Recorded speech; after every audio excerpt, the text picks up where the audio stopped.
Hey guys, welcome back to another edition of the Detour Live, and the Vuelta is finished, but we're going to go back to our old format where we bring on really special guests. And Iffy, we have got an absolute belter for our viewers today because arguably he's the hottest man in world cycling at the moment. Yes, my pick for the Worlds in a week and a half. He hates me saying that, but well, I've told you before, don't put pressure on riders when they come on. Just take it easy. You've done it in the past. I know. It always has an unhappy ending. But anyway, look, an amazing Vuelta. So, of course, we're talking about Magnus Cort.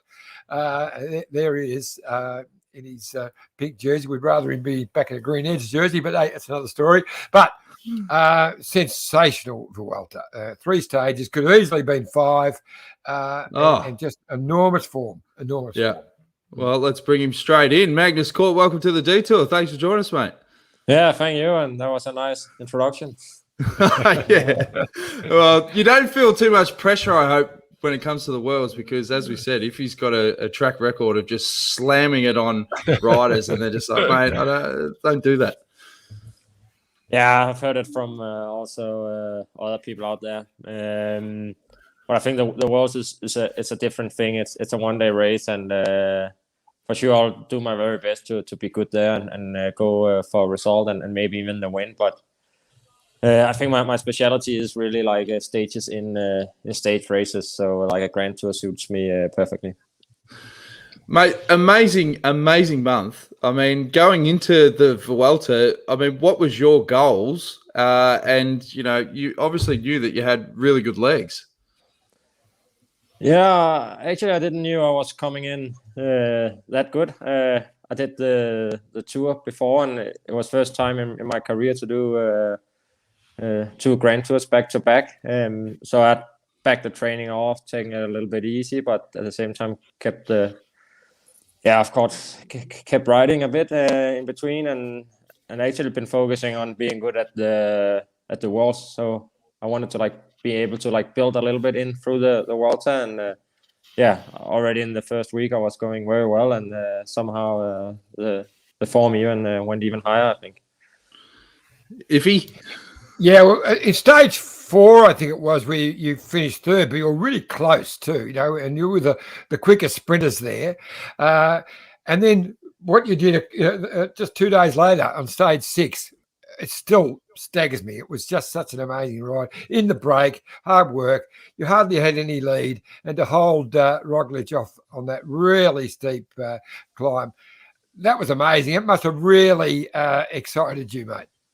Yeah, for sure. It's a very big thing with to win a stage in the Vuelta, and I think when you sit on the bike, you don't realize how spectacular it was in the moment. I heard a lot of people really saying, maybe also I spoke with a Danish journalist and Danish folks, but for many it was like the most exciting bike race they've ever seen.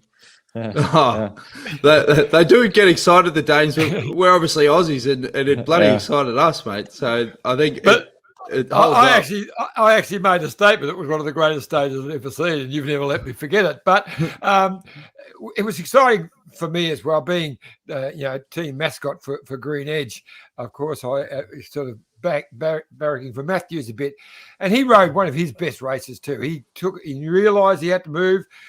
Otherwise, they weren't going to get you. He did everything. He couldn't do it, but that closed the gap a bit to you. But it was just a wonderful stage, and Roglic roared home, but he couldn't get to you either. So, yeah, one of the great stages. And then you did it again. What was it, stage? I'm just trying to think. Well, this is the thing. You didn't stop. You just stage 11. It was almost like an exact copy. Only Roglic did get you that time, but it was so similar.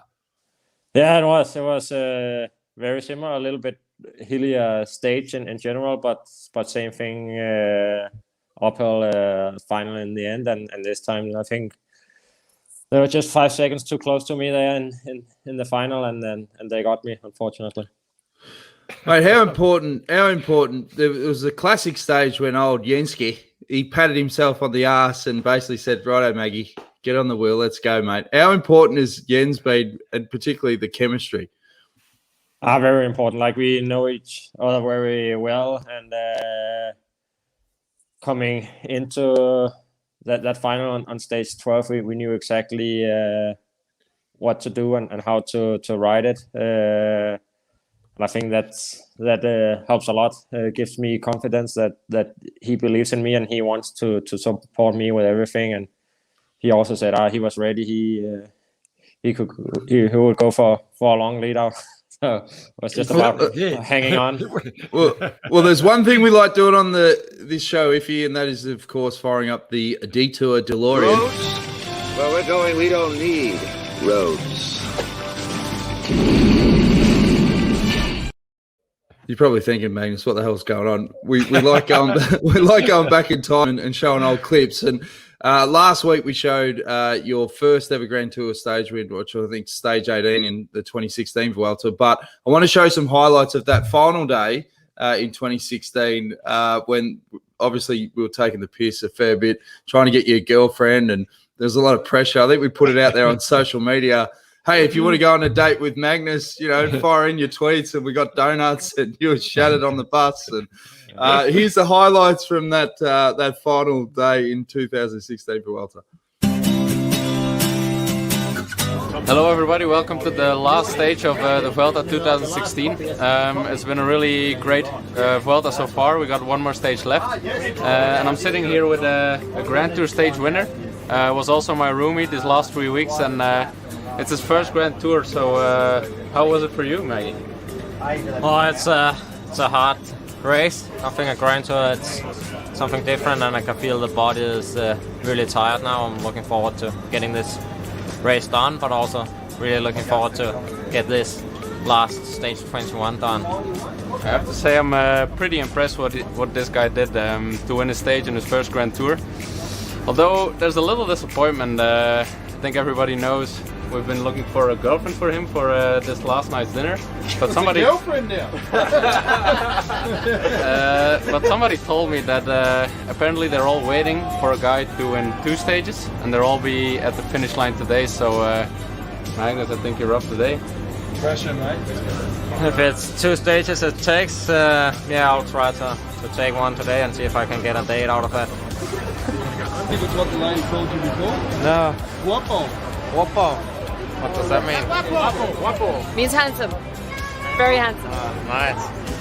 You're up today, mate.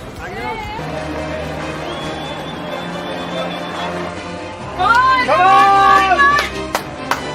Maggie!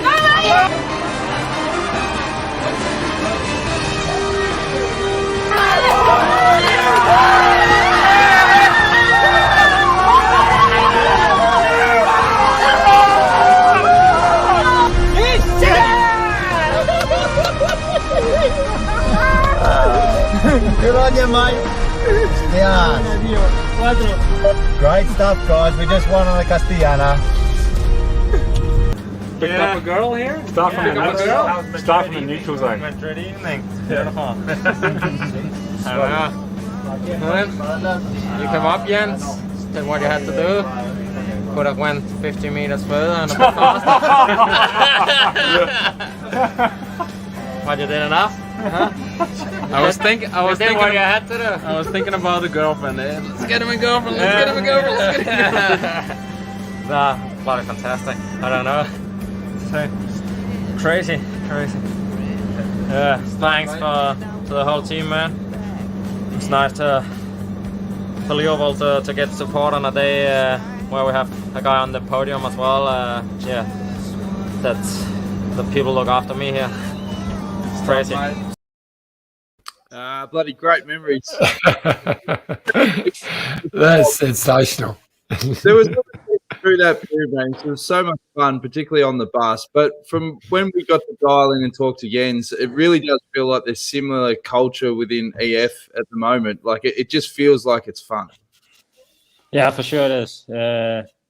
It feels very similar. We are like a group of friends racing together, and also really good chemistry with the staff as well. Like it was back when I was with Michelton and Orica. Yeah. How important is that from a performance point of view, like the environment, like, you know, you see a lot of riders, they change teams, they go into a team, they're like, you know, it doesn't quite fit. But when you're in the right environment, you know, how much does that sort of transform into form? I think the last bit only changes a little bit, like when you go from a right environment to a really good one. Maybe in a Grand Tour, it's even more important because you're together so many days. But for sure, if you are in a bad environment, then things is difficult to to perform on the bike as well. Iffy? I was going to say that was wonderful to watch that little video then, and that amazing final stage of the Vuelta back then. But your final stage of this Vuelta was almost as amazing. I mean, to sit in that, what's it like, firstly, to sit in the hot seat for like an hour and a half or whatever it was, and then get pipped on the last one. But you must have been very pleased, only 14 seconds behind Roglic, who was obviously in super form. Yeah, I got very exciting towards the end. At first, when I arrived to the hot seat, I thought, there will come someone around, and we'll see how good my time is. And more and more people started, and nobody came close. And then the GC guys started to come, and I knew Roglic, he was the guy to beat, like to win the time trial. But as more and more riders came past the first checkpoint, and still nobody were really close, and I thought, fuck, maybe I have a chance. And Roglic, I think he was 20 seconds in front of on the first checkpoint, and I was like, all right, yeah, he got it. But it was very nice experience to be in the hot seat. I think it's first time in my life as a professional rider I sit in a hot seat. So, I'm just going to follow that up, because you've always been a handy time trialist, but this is another level. What have you done over the last 12 months to take you up to that level in time trialing? Have you done anything special, wind tunnel testing or something? No testing yet. That's hopefully to come to get the last 1% out. I'm not sure exactly what I've done.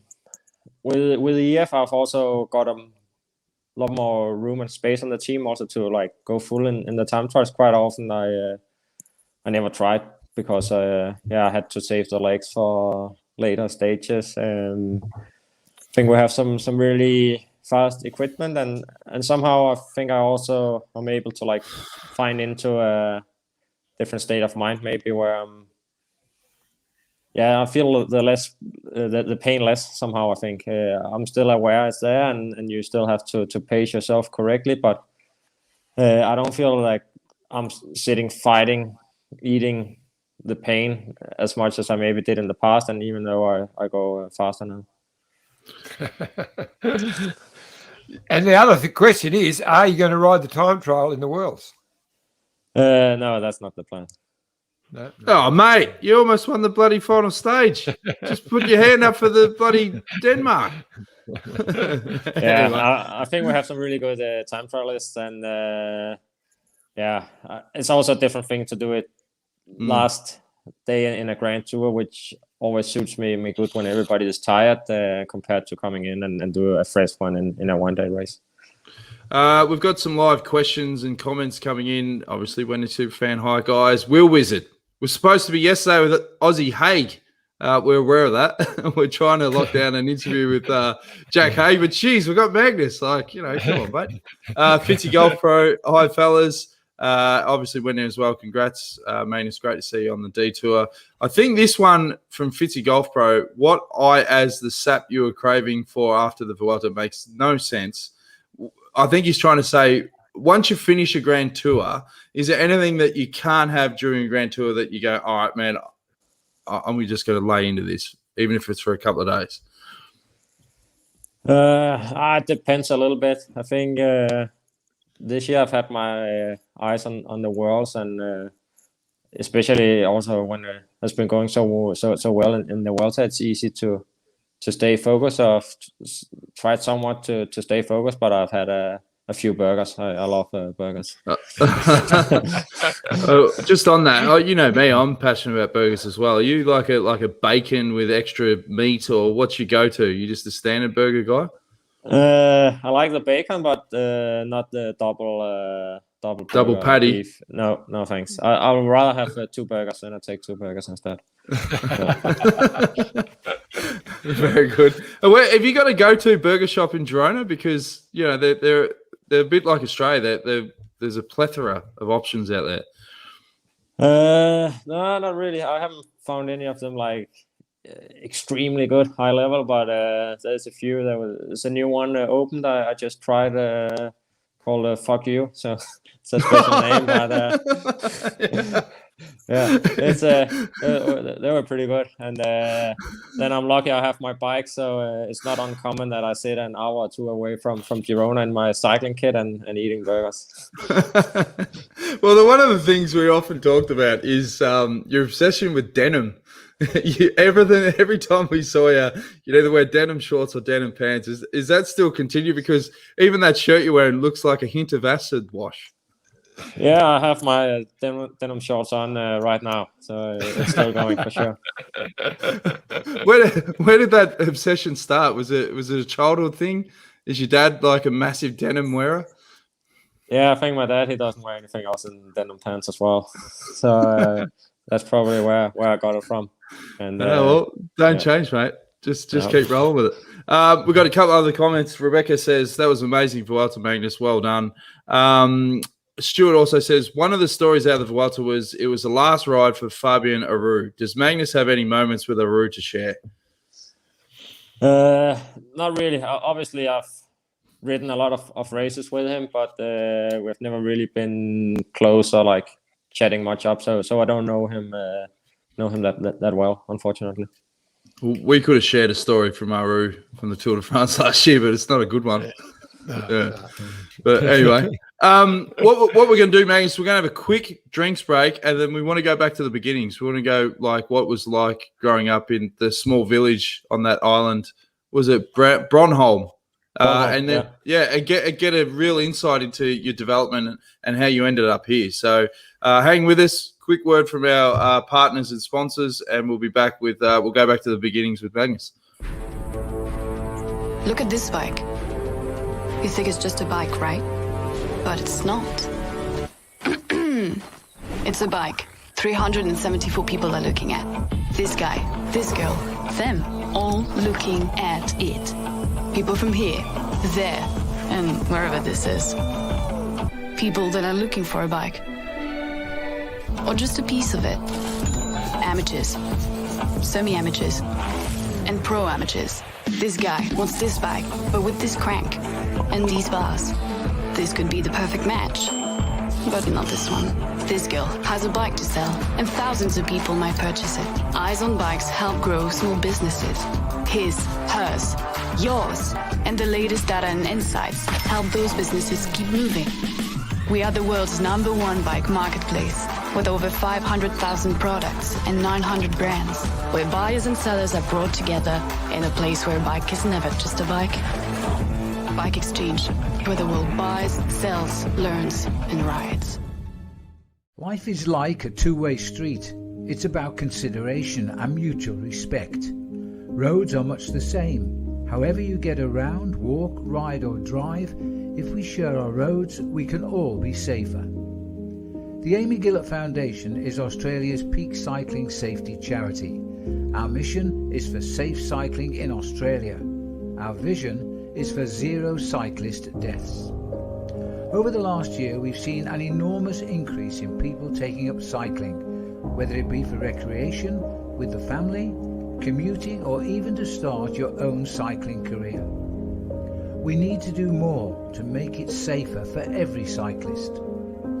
20 cyclists every day are hospitalised, and 1 cyclist is killed every 10 days on Australian roads. So, the next time you jump on your bike or hop in your car, remember to practice the 4 C's. Be courteous, calm, considerate and conscientious. Every cyclist death is preventable, and we all deserve to get home safely. Please donate to help the Amy Gillett Foundation make the roads safer for you and for me. Thanks again to Bike Exchange, and great messages there from our partners at the Amy Gillett Foundation. Now, Magnus, what was it like growing up in Bornholm? A lot of viewers would go, where the hell is that? It's a small island off Denmark, population of 40,000, but how does that develop a young cyclist? No, it has been great growing up there. I've really enjoyed it, and I always enjoy coming back. I think a lot of young people, they are tired of it because gets too small in the end if you want to go out partying, meet new people and stuff like that. But for me, it was great. The nature is really amazing, at least if you compare to rest of Denmark. It's a bit hillier. We have rocks as well. Only place in Denmark where there's rocks and some nice big wide beaches also. So we have a bit of everything there. Do you find growing up in a smaller place, it is a lot about you develop this skill set on how to communicate with people? Like there's a big difference between country people and people that grow up in a city. Yeah, so I actually feel like I grew up in the city. I grew up in the biggest city on Bornholm, which is 14,000 people. So it's mate, that's the same population as Sale. We're on the same page, mate. Yeah, but since that's the biggest city on the island, it's kind of the capital. So everything you need to do, you can do there, and So I feel like I'm from the city, and then the rest of the people on the island they're from the countryside.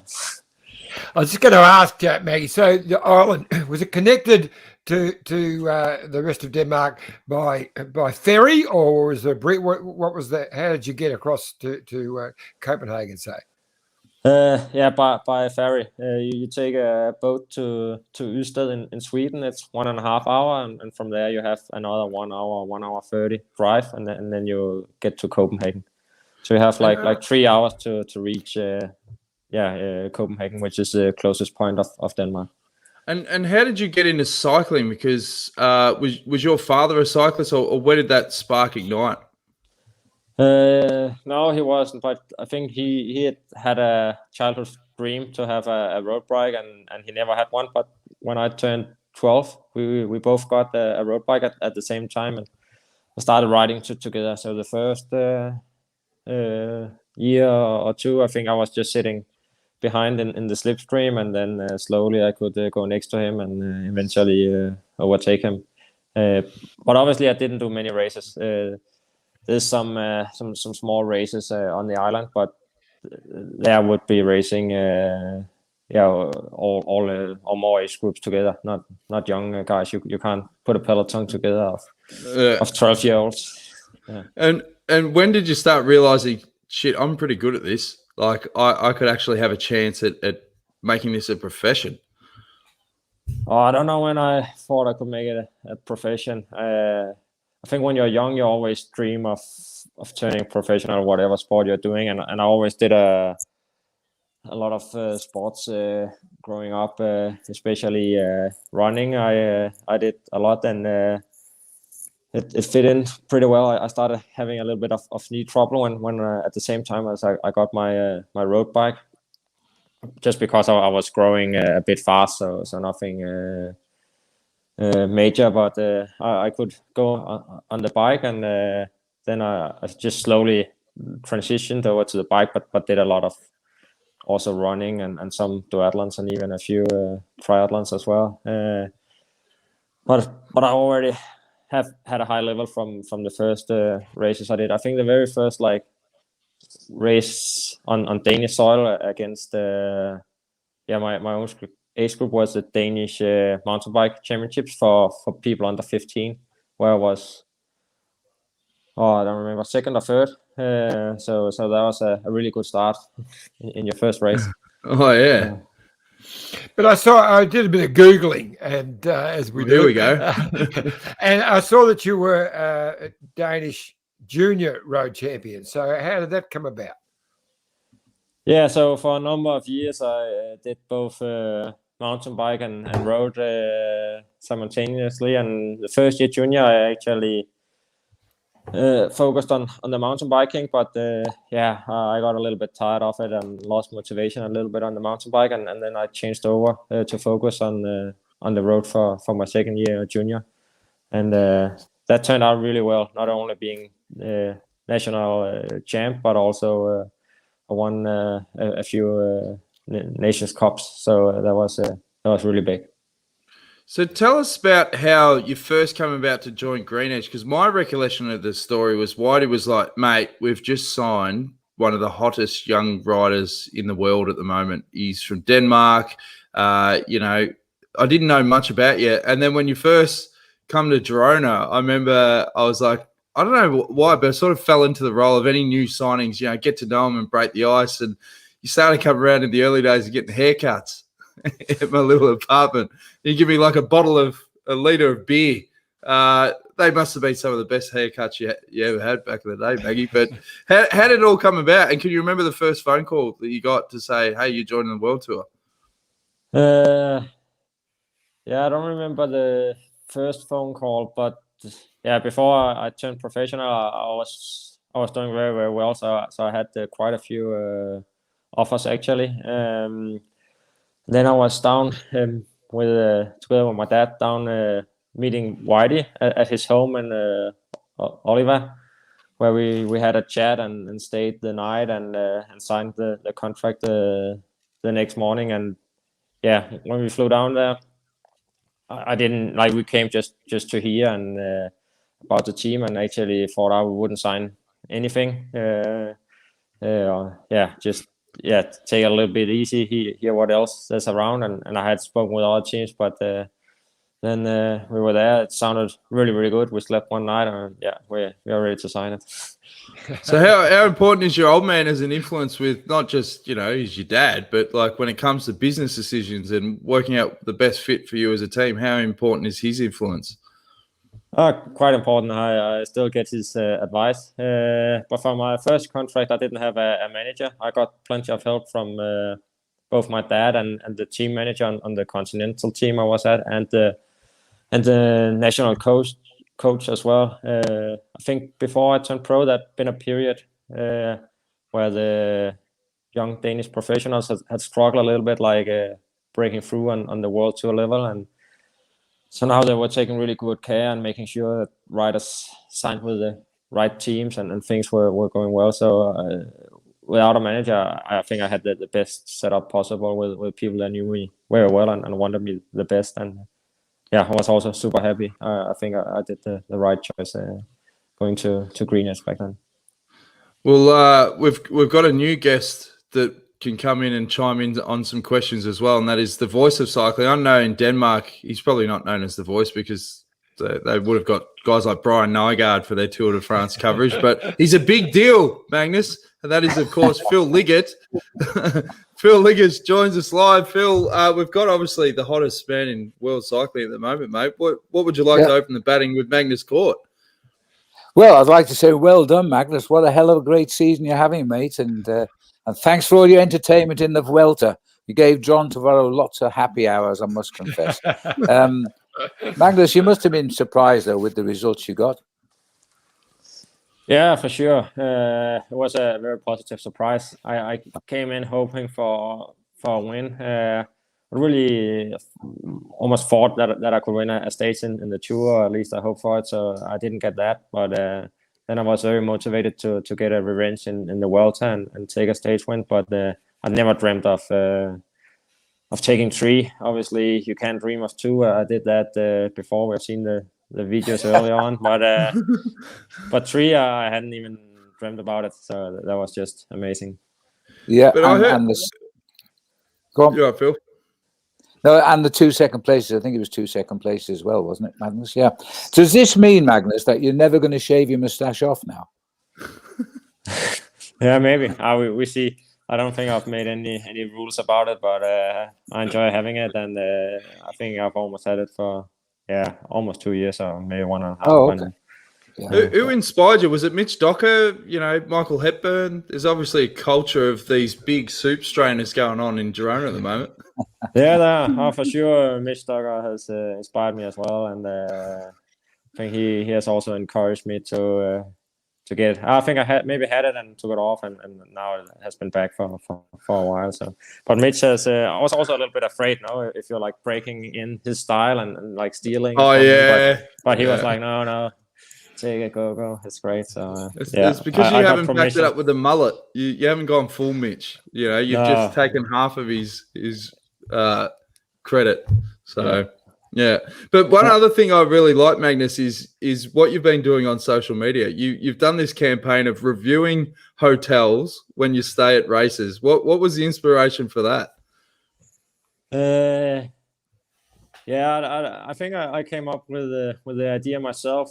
Now I have stopped it. It does take a lot of time in the end, but I did it for almost 2 years. It came up when I was racing for Stannard. I'm not a big social media guy, and the team was pushing that I should do something. And for me, I don't see much value in posting pictures of me on top of different mountains and showing how beautiful the sun is shining or whatever. It's all a bit fake, and also you can't say anything against your sponsors or.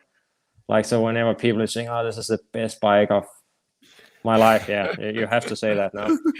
So I came up with this thing where I could show part of cycling, like the hotels we stay in, and then no sponsors, so I don't have to say it's always good.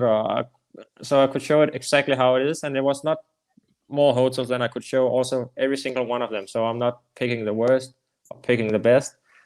So in that whole period where I've done it for almost 2 years, I think only twice I forgot to take photos. So it's really everything we stay in, which in my opinion is great. That I'm not trying to show a specific side of it. I just want to show how it actually is out there.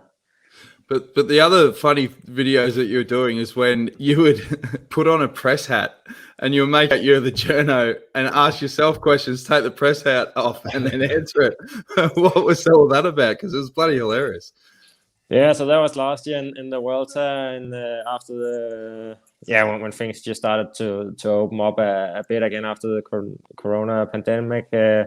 Obviously, we couldn't see that many press people at the race. So last year in the Vuelta, I decided I would be my own press officer. That was sensational. Sensational. So that was a lot of fun as well. And I've heard for a lot of people they want both that and the rooms and ratings back. But couldn't be asked. It's too much work. Yeah, it is work. You know yourself how much it takes, and I'm not sitting like clipping it around. It's pretty much just the raw tape, but still, it takes time. Yeah, Iffy. Well, my big question is the world. You know, you're my favourite for the World Championships, as I've said. But in all seriousness, we're heading. When you're heading up to Belgium, and what's your plan for that very important day? Yeah, so I'm heading up already Sunday, and what is it? 9 days. First, I will do the team relay, and then the road race afterwards. I think we have a really, really strong team from Denmark with a lot of good cards to play. So it will be a very exciting race for sure to be in the red and white colors.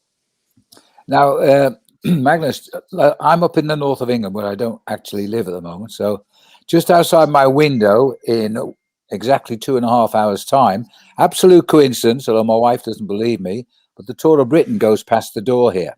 And it's on stage 5, I think, today. And Wout van Aert is there.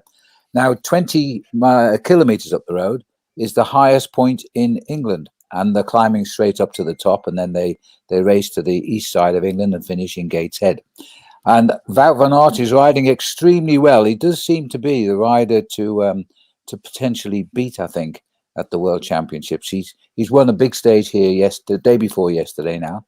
He lost his lead yesterday, but 8 seconds is neither here nor there. He's looking to be pretty sharp. Yeah, for sure. I think he will definitely be a man to watch, and there's a lot of riders on form at the moment. So Alaphilippe also here. He is, and he has been looking great as well. I have seen that. Yeah, they're riding head to head at the moment. And how are you traveling around the country with all these COVID tests, etc.? Because Belgium is a difficult country for a British person now. We're a red zone to Belgium, so I don't know how the English boys are getting there from Great Britain to ride the Worlds. How are you doing it?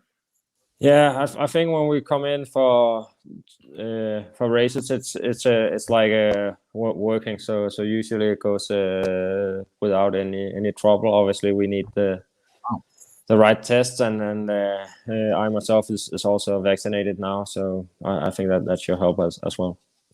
Yeah. Maggie, I heard a stat that you've won the most Grand Tour stages of any Danish rider in history. You've obviously won 5 at the Vuelta, 1 at the Tour de France. I mean, you think about your journey, like growing up in that small island off Denmark. Do those stats sink in at any point?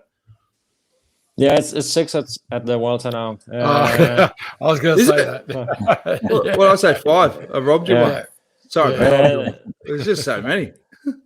No, but it's great. It's something already when I won the first stage this year that the Danish press were on that I was just moving up there and getting close, and in Denmark it has been a really big thing that it was now Bjarne Riis that I passed. He had 6 stages in total.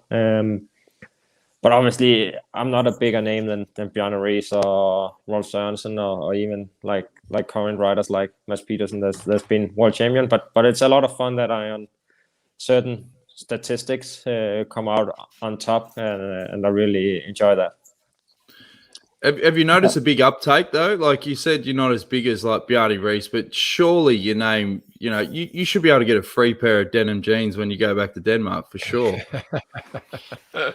Yeah, I haven't tried to ask for it, but maybe I should. I'm interested to know, Magnus.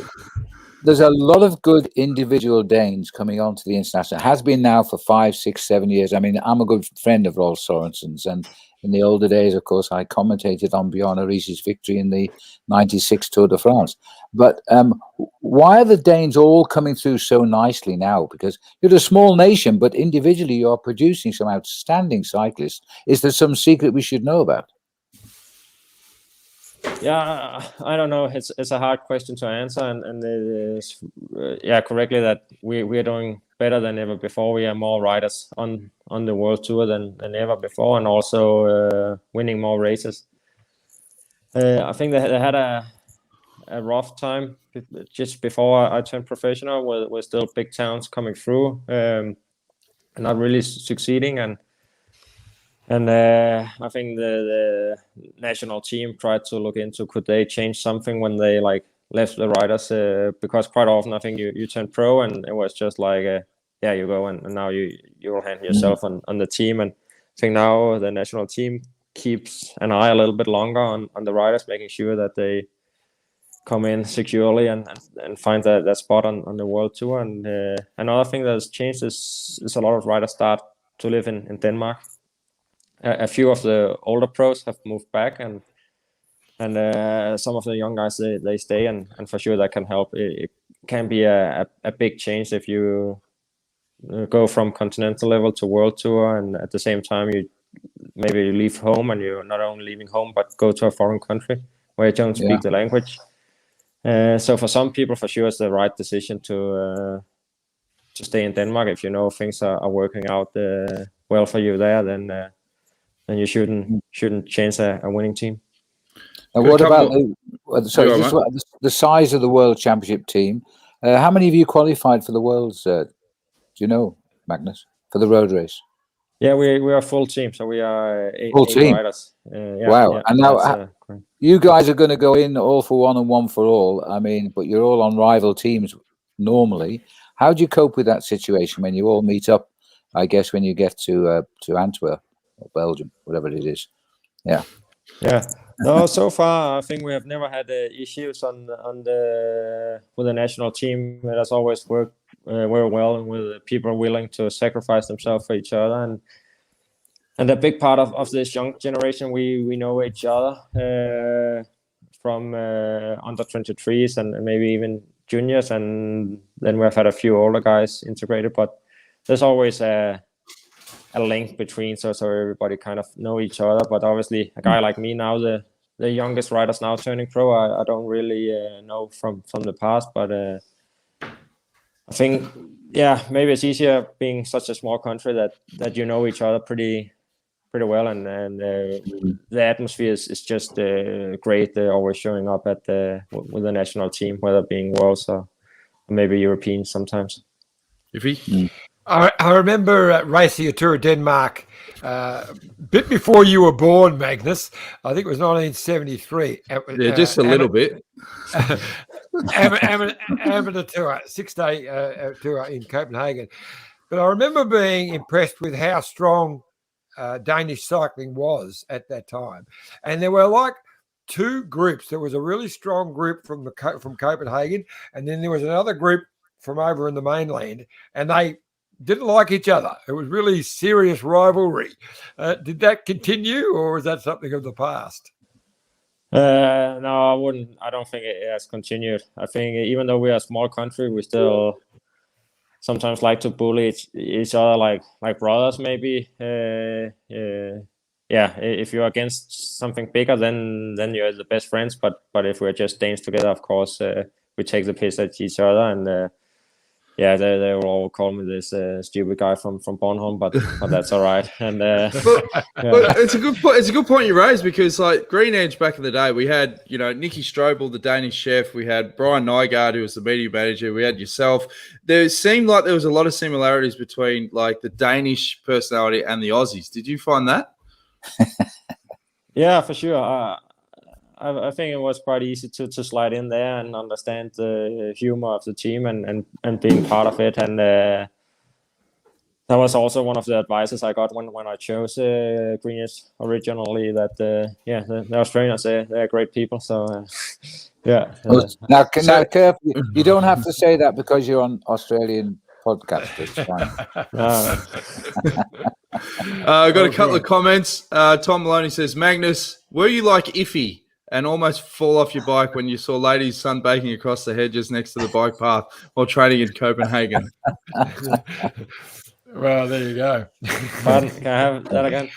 He said, were you like Iffy and almost fell off your bike when you saw ladies sunbaking across the hedges next to the bike path whilst training in Copenhagen?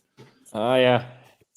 I don't go much next to the beaches in Copenhagen, but I know they're there. But I think this year in the Vuelta we had a few problems. We had one of the easiest stages along the coast, and we had a fair few crashes that day. So for sure, some guys had their eyes a different place than the guy in front. Noel says, Magnus, you are far better as a champion cyclist than Bjorn Rees. So there you go. Noel gives you the ticks up. And Tom also says, Danes and Aussies have always had a lot in common. They like a beer. They even love trotting races. And now we both have good riders at the top of cycling. And Sam Bewley says, Maggie is the man. Great support from Bewls. But, look, mate, at the end of the day, I mean, we often ask on this show, like, what are the keys to, you think, success? Like, if people want, what can you leave behind from the Magnus Cort story to get to where you are now, which is at the top of world cycling? What are the things that you think you could pass on to the listeners? There's a lot of hard work for sure, but I don't think hard work can do it alone. You also need the talent, and maybe you have it or maybe you don't, but hard work can get you a long way, and that starts maybe not like really early when you're very young, but it's many years, and you have to stay focused and putting in the work that's needed, and keep believing and keep believing all the time. Good stuff, mate. Phil, anything you want to add? No, other than to wish you all the best for the Worlds as far as the upcoming championship goes, because you could put the icing on the cake of a terrific season, and we're better than in Belgium because there's going to be millions of people watching. It'll be a great atmosphere. No pressure. No pressure. No pressure. No pressure. No. and fly the flag for the Danes. I've got a lot of friends in Denmark, and they're so proud when somebody from their country does well, because they're always telling me how small they are. What about little Denmark? I was thinking, what about big UK? You're better than we are, so we'll stop complaining. Get out there. Exactly. Good stuff, mate. Well, mate, we Sensational. really appreciate you coming on the detour, mate. It's so good to see you doing so well at the moment, and you're a bloody ripping bloke. I've always said you're in the top 5 characters that I met in the Green Edge team, because you're just so dry-witted. Like, we used to be able to have so much fun because you always gave us good content on the backstages, mate, and the fans loved it. And mate, it's just great to see you doing so well. Thanks a lot. I enjoyed being here. No, good stuff, Maggie. Thanks, mate. Thanks for being on the show. Thank you very much, Magnus. All the best, mate. Good on you, mate. Take it easy. Magnus Cort, what an absolute superstar, fellas. Like, as I said, he was always a legend on the Green Edge team, and it was bloody fantastic for him to come on the show. Now, Phil, you're obviously at Tour of Britain, as you mentioned before. By accident. Always by accident. I mean, otherwise I'll be in trouble with Trish. I didn't come up here because I knew it was coming past the front door. No, absolutely not. Now, what is going on with this young star, Hayter, who lost the jersey? He's come out and pipped the riders in the sprint. Like, what is going on? Every day he surprises himself. He's a known talent, and he is a good rider, and obviously he's been well recognised ahead of the fact he's only 22 years of age. He'd be actually, I think he's 23 next week. He's very close to his 23rd birthday anyway. But Ineos signed him up last year from scratch, and they could see a great talent. And he's a very, he underestimates everything, but he knows where his target is. And I think he's got a real future. I think he might win this race. We'll see a bit more today. It's a tough stage to Gateshead. But he climbs well. He can sprint. He pulled one out of the bag yesterday because he had a bad start. He realised that Owen Doole, his teammate, looked as though, when he was in front of him, was about to fall. And he went round him, and sure enough, he fell. But he missed the crash. And he finally got round all the sprinters who got up there and beat him in the sprint as well. It was all happening on the run-in. It was chaotic. So this kid's the real deal. Believe me, this kid is going to be a superstar. I'm pretty sure that. Don't forget, he was also second in the Olympic Games in the Madison race. I was just going to say. Matthew Walls, Yeah. So they're making the way in life now, and I think we're going to be talking about him big time in the next 2 years. Yeah, for sure. No, I was impressed. But interestingly, Wout van Aert was leading, but he got caught up in that crash, even though he didn't crash himself. And only lost 8 seconds. So. It's 8 seconds. And Alaphilippe, the stage 2 days ago, between the sprint between Wout van Aert and Julian Alaphilippe on top of that hill was bloody amazing. Up the Great Orme. Yeah, sensational. But it's been the other thing I noticed overnight that Dumoulin has fallen and broken his wrist. Yeah, that's really sad. So he's out for the rest of the season, which is really sad. He was really happy. There's a vehicle involved in that one. I don't know whose fault it was, but there's a vehicle involved that was turning in the road, and he's broken his fractured his wrist. Yeah, that's really sad because I think he would have been a strong man on. I don't even know if he's selected for the Worlds. I'm sure he was. He was red hot favourite. One of the not red hot, a favourite for the time trial. Yes, I think he got silver at the Olympics. So so it's bad. The other bit of news which you will really like this, Dan. Your mate. Patrick Lefevere. I already had the photo queued up, mate. He had another big pot shot at Sam Bennett. I know. In all honesty, I think Patrick has 2 enemies, Sam Bennett and his mouth. Not Sam Bennett's mouth, Patrick's mouth. Because some of the things he comes out with in Bell, and the Belgian journalists will encourage us because it's headline writing stuff. And he's always coming to the plate to say. Well, I think one of the quotes was it was Sam Bennett's really playing with my balls now. Mate, what are you doing? What are you doing? Just let it go. Well, he was going to dock his pay. He was going to be dock his pay at the end of the year because he's leaving, as we all know. But he hadn't raced. But by racing in the European Championship, it means it's hard for him to do that. So he's angry. And he hasn't ridden for Quick Step. He's riding for the national team. So he's found a loophole, and he's done the middle third. And he's gone, you think you can take the honours in this sprint? No, I don't think so, mate. Now, Patrick said he'll never wear the Koenig jersey again. Well, he's right in that respect because he'll pull on the Irish jersey instead. Yeah, that's right. That's right. But, I mean, it's laughable now. Like, when it gets to that point. It's a shame. It's a real shame because I know. It's a silly situation. And I don't know how he's developed, really, because he's such a meek and mild man, Sam Bennett. And of course, Patrick was very much appreciated what he was doing when he was riding for him and winning the green jersey, etc.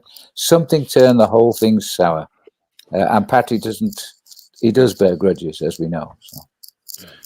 And as I've always said, like you just aren't going to win by airing your jocks out in public, you know. But as you know, Phil, there's no winner. There's no winner. The Belgian press would just be like, imagine the journo getting those quotes on his dictaphone. He'd be like, "Oh, mate, this is a promotion."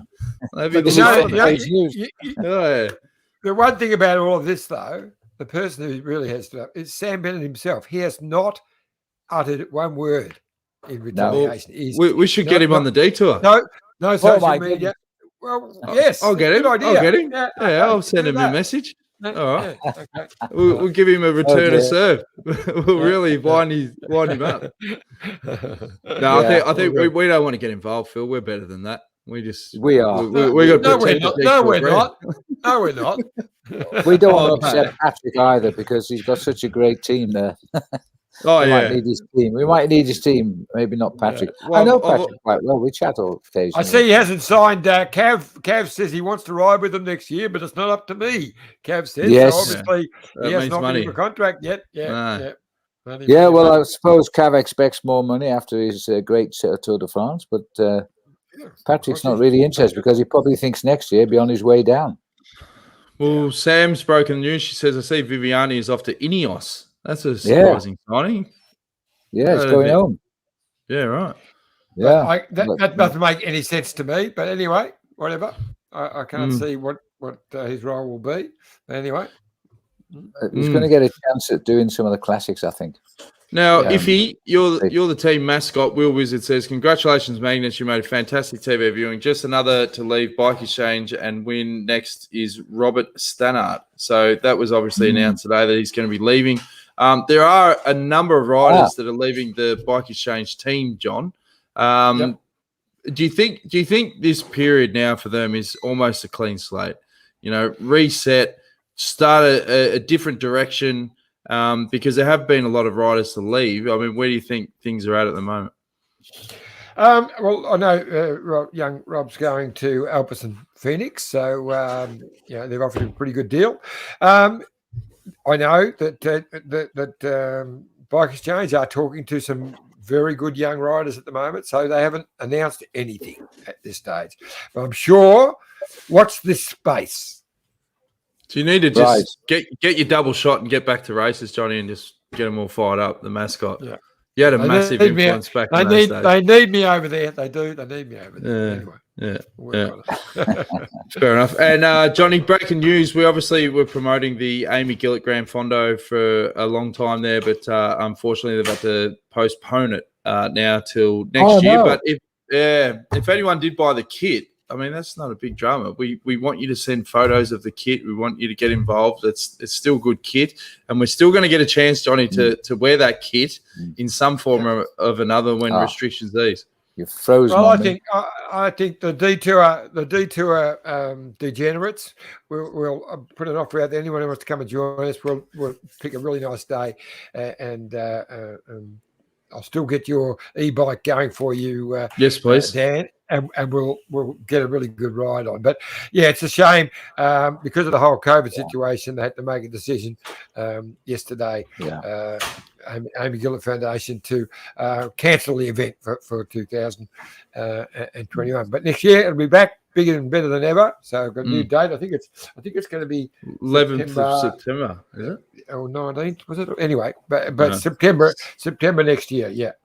Yeah. So really sad. I was really looking forward to it. We were looking at doing the gravel Grand Fondo, which would have been a lot of fun.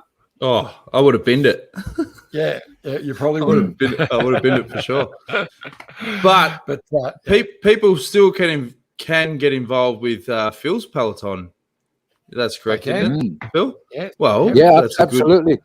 That's a good lead in for a video we have on that exact thing. So might as well play it now. Enjoy. Hi everyone, it's Phil Leggett here, and it's time to get my African safari on the road again. We're heading back to the Kareka Game Reserve in the Eastern Cape of South Africa, where animals including the rhino roam freely. We did 4 great rides in June, and now with 2 new ones we're set to go again. There will be eminent guests to answer your questions on the wildlife and also offer an opportunity to win amazing trips to Kareka. We'll chat to one another, and you don't even have to ride thanks to Fulgaz, who will set you up to watch on Zoom when you enroll and make a donation. We have 4 rides, 1 per month, starting on September 19. They last an hour, and if you have a smart trainer you can pedal your way through the reserve, or you can just sit back with a cup of tea. In either case, knowing that your participation is helping keep the animals safe and free to roam. Come and join me, and all the information you need to have is at kareka.co.za/peloton, and let's go.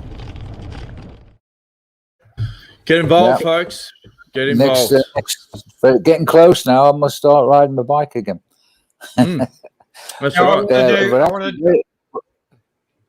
No, looking forward to it. Go on, sorry, mate. Yeah, no, that's cool. And I must say that we could do with more guys getting into the peloton at the moment. You haven't got a pen, you just get online and join us and hopefully make a donation. We're very close to our target now. In fact, after that wonderful present that we got from Amia, which we auctioned off, as you know, to Niels, who paid $7,500 for that. That has pushed us very close to our target, which was $35,000. I think we're 31 now. That's so we're fantastic. close. And once we hit 35,000, there are 2 magnificent prizes being awarded to come to Kareka. All expenses paid. From the minute you land in Port Elizabeth, you won't pay a cent more for a week. And so we'll be releasing those once we hit $35,000. This is a foundation situation. We can't do anything about that. Yeah. So we're all very happy. And thankfully, so far, fingers crossed, no poaching has taken place. But one good piece of news was recently in the Kruger National Park, they just sentenced 3 poachers to jail sentences, 3 of them totaling 105 years in jail. So wow. This is serious business now. And I hope this is getting out there to the poachers. If you get caught, 2 things can happen. 1, they shoot you dead, because if you're armed, there's a shoot to kill policy. And the second is, if you happen to be lucky enough to get caught, you'll go to jail. Yeah. Oh, well, it's good, as you said, that they're getting on top of that, and there hasn't been any poaching of late. But yeah, all the donations, as you said, it means a lot. And having Lindy on the other week was great, because it gives you an insight into just the passion. Like, everyone loves to hear passionate people talk, and you're not going to find many more passionate people about conservation than. And I mean, must understand, she's the guardian of the foundation. She is not making any personal form of income out of this. She is the guardian of the foundation and the animals and the people of her region. She's a wonderful lady. So hats off to Lindy. And by the way, on the first one, I'm going to be talking to Dr. Will Foles, who is one of the legendary vets of Africa, because he was the one that saved the life of Tandy when her face was hacked off by the poachers. He put her back together again. And since then, she had 3 kids. And he will tell you the importance of trying to save the iconic animals of South Africa and Africa in general. Yeah. Tom Maloney says, got my detour kit ordered. How about a Zwift ride or another online ride in the gear as a fundraiser? I think that we've just come up with the answer. Let's get behind Phil's African Safari. There is indeed that would be a great idea, and I'd love to see Tom on board and come and say hello to us. It's easy, Tom. You just go to the address kareka.co.uk/peloton, and you'll get all the information how to join us online. You'll find Iffy there in his racing kit, but not on his bike, and probably Dan as well. And, I'm planning to get on the bike this time. That's the plan. That's all right. Now, interestingly, we'll do it. Interestingly, Tom Maloney, who's put a couple of little, he was in that tour of Denmark that I rode in 1973. That's why he came up with that line about the nude sunbathing. I remember it quite well, Tom. Yes, I do.